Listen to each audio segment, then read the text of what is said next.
welcome back to my channel. Welcome back to Yasmin in isolation. And if you're not in isolation yourself, well, lucky you, because it is pretty awful. As you probably saw yesterday from my video, I had a meltdown day. Not yesterday, before, because blah, blah, blah, but I showed you all yesterday, which is today. So I'm feeling a lot better today. In actual fact, like I completely feel like my mood is up, down, up, down, up, down. Like I kind of get really down when I have to do lots of following up inquiries and things aren't going my way. Like I'm a total perfectionist, and I'm also super like punctual, organized, and when other people aren't organized nor punctual and or I can't get through or inefficient, it really frustrates the hell out of me. So and then also I have my own beliefs about this virus, which may upset some of you. So I'm not really going to go into all of those within my channel, like my personal beliefs about this virus and what I personally feel.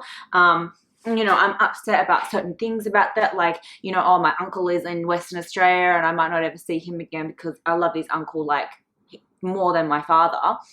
And you know, like there are certain things that I get upset about with all of this. And I don't like being in isolation. I'm like, it's affected my whole entire world, like my whole world. And then at the end of this, my generation and the generations under me are going to be the ones economically paying for all of this crap, right? Because of all the debt the government has put into it for, you know what I mean? Just to like lock everything down. And I just feel like I get really angry and irritated by this whole thing. And let's face it, like viruses are out there. Viruses are evolutionary.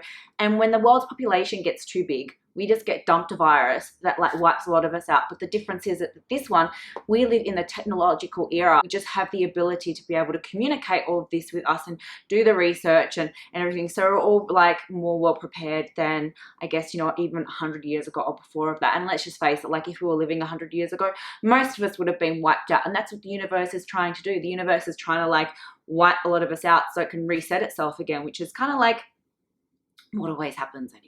But anyway, my personal belief, my personal view, yeah, like it's going to be sad. Some people are going to die and that is saddening, and you know, who knows, even I might go too. But I'm kind of like, today I'm in a better mood, like I'm at peace with it kind of thing. Like I go some days I'm at peace with it, and then some days I just get really shitty, like why am I suffering now? Because of, you know, it's the universe trying to do what it's got to do. And you know, whether or not you believe in this or not, like yourself, like that's your belief. This is my beliefs. This is my channel. I'm just going to express to you what I personally believe.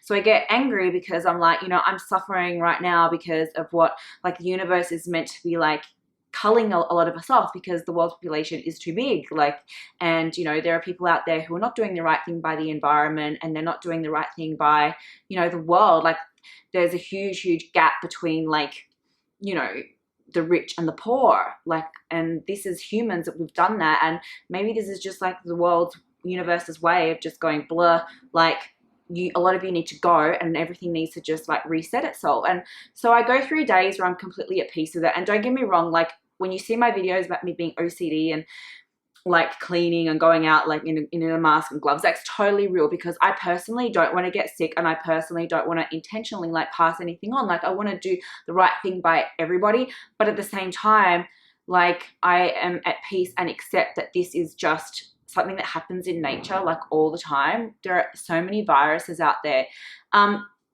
So today, I'm just going to tell you, to give you a classic example of like all the viruses that are out there. This isn't the only virus that could potentially kill us. Like there are so more, and there's not just that. Like there's influenza. So a couple of months ago, at the end of February, if you follow my social media or not, you maybe do, you maybe not. But if you do, like you wouldn't have known that I had been in hospital for a couple of nights in the late February. So in Australia at late February, there was a couple of cases of coronavirus here. It wasn't really taken seriously. We're like, yeah, it's kind of just something that's going on overseas. The risk here was really low. There was no social distancing. It was just kind of like, you know, just normal, right? So I had got off a flight and I had like a bit of a sneeze, like just a sneeze, kind of, it could have even been allergies, a little bit of a runny nose. It could have felt like a little bit of a cold coming on. Then the next morning I woke up with a sore throat, but nothing like major, just a sore throat. So I thought, oh, there's nothing that like paracetamol and ibuprofen and the iodine gargle won't fix, right? Paracetamol is Tylenol in America. So I started doing that. Come the afternoon, like the late afternoon, I started to just feel like my body sick, like just, I felt body sick, like a bit fluey in the body, right? So I took my temperature was like 36 degrees, which is Celsius, which is like normal. I took a couple more paracetamol, a couple more ibuprofen.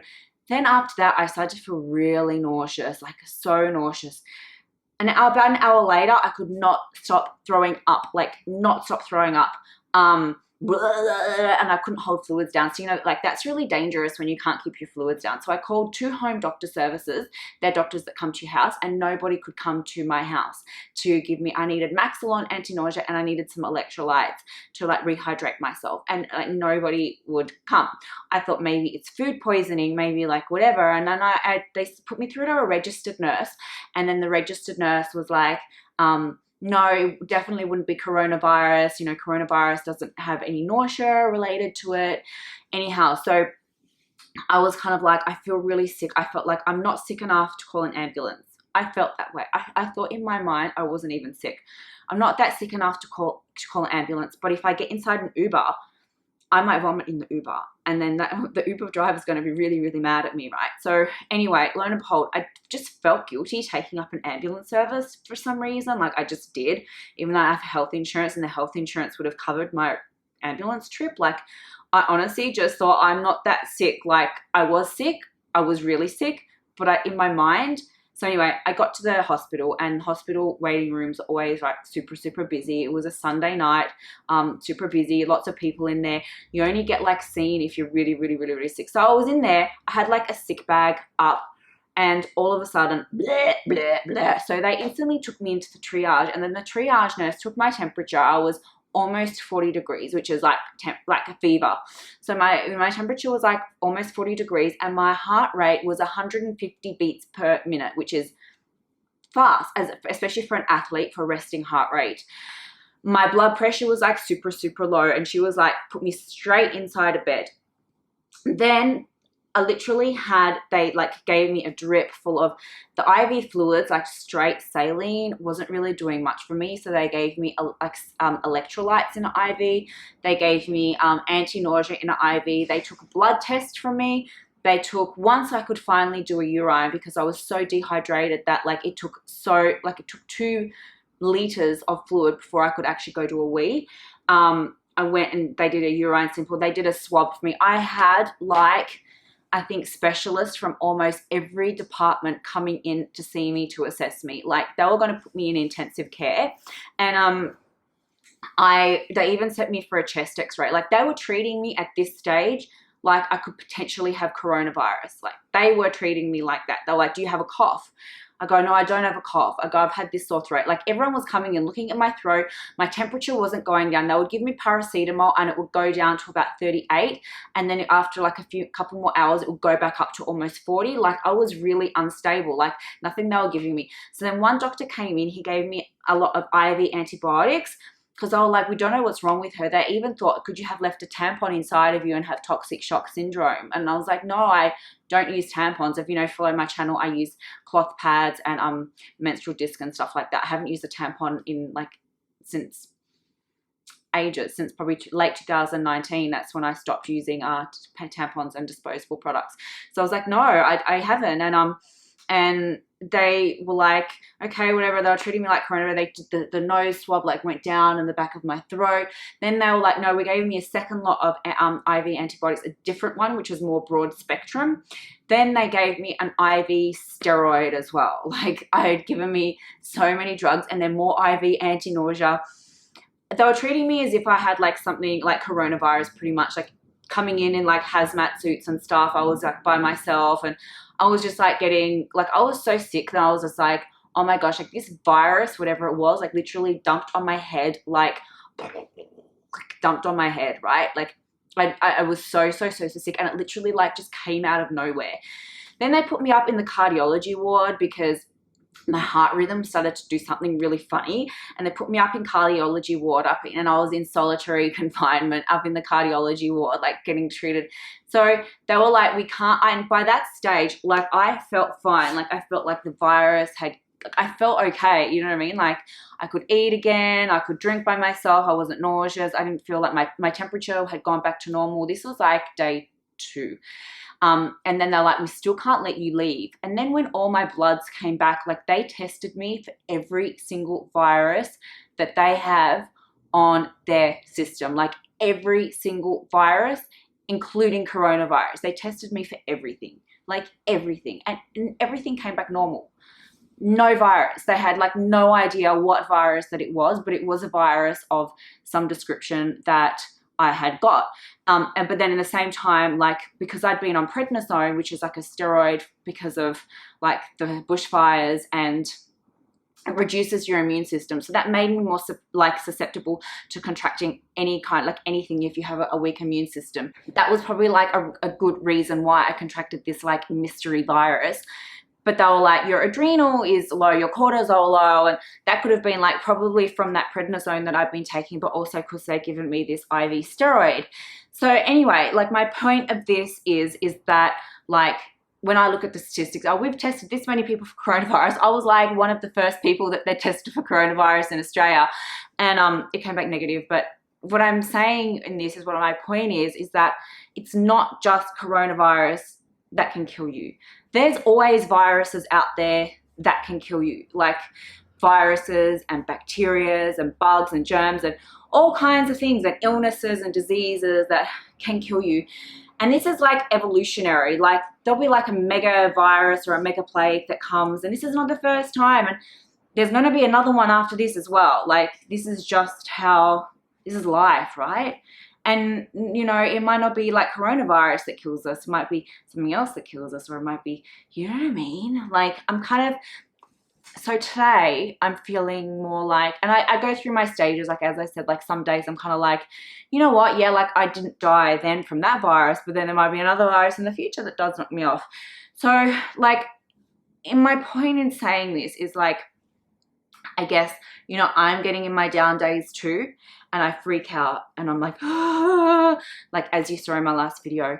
But then I get like into perspective about stuff, and then I really think, okay, well, you know, like this is kind of life, right? Like we're all gonna die of something, like we can't escape death. And at the end of the day, like if your time's up, your time is up. And if you're doing all the precautions that you can within yourself to like look after yourself, then that's all you can really do. But stressing about it and getting like worked up and emotional about it, and I can like say from firsthand, like I can't take it, you know, I know that when you're emotional and you're sick and you're like not sick, when you're emotional and you're upset, like you just need to let it all out, like let it all out, like I did. And I'm going to have other days in this situation that are going to be exactly the same. But at the end of the day, like it's part of life and it's part of nature. And however we want to say, if this was man-made in a lab, or this did come from the bat's poo and then it went to the pangolin and then the man ate the pangolin, like at the end of the day, nature decided that this was going to become a pandemic. Like if it didn't want this to become a pandemic, it wouldn't have kind of become a pandemic. And it is got to phase out. Viruses sometimes have a short like lived lifespan, and then they'll start and then it'll just like fizzle out really quickly, and then some of them go for a long time, and it's life. But I'm at peace with it now. Today, let's just see. But some of the things that I did to like reset my my mood was I did like a self-care love day. So I did a face mask, I did a nice hair treatment, I went outside and I did exercise outside, which I'd been in a little bit of cabin fever, just chasing up crap, and I'd locked myself out. Probably didn't like set me on a good vibration either. But then I also, if you've been watching, I've been journaling like every single day. But I did last night my very first picture in my picture journal, and I drew my little buddy Phoenix, a new lion cub from Mogo Zoo. I'm not like an artist, I'm like an amazing drawer, but I like it, it's therapeutic. So here's my little Phoenix. And I'm thinking like I've got the rest of the book that when I get in my like funny little moods, I can just sit down and just draw. So try not to stress out, guys. Try and find like self-love things that you like to do for yourself. I did my own pedicure last night too, which was really crap, and I really just admire and I take my hat off to all of those like nail shop ladies, honestly. I miss you. I miss you, nail shop ladies. I can't wait for you to come back and service my feet again. And I don't know, find some nice things that you like to do for yourself. I had a really great afternoon. I went out, like I did my own thing. I got a free coffee because coffee shops are open. And I did my thing and I did my feet and I did a face mask, I did a hair treatment. And today I'm wearing red lipstick. So guys, I hope you're all staying safe in your ISO, and yeah, I guess like that was how I kind of shifted my mood from being like to being at peace today. But tomorrow's a new day. Tomorrow's like a different day again. So let's see what tomorrow might bring. Actually, I'm kind of okay on weekends. It's when Monday comes and all the officers have to come and I have to like chase up all these people who are incompetent again. And that's what really annoys me. So stay safe, guys. Stay coronavirus free. And peace out. Oh yeah, give me a subscribe and a like if you like this video too.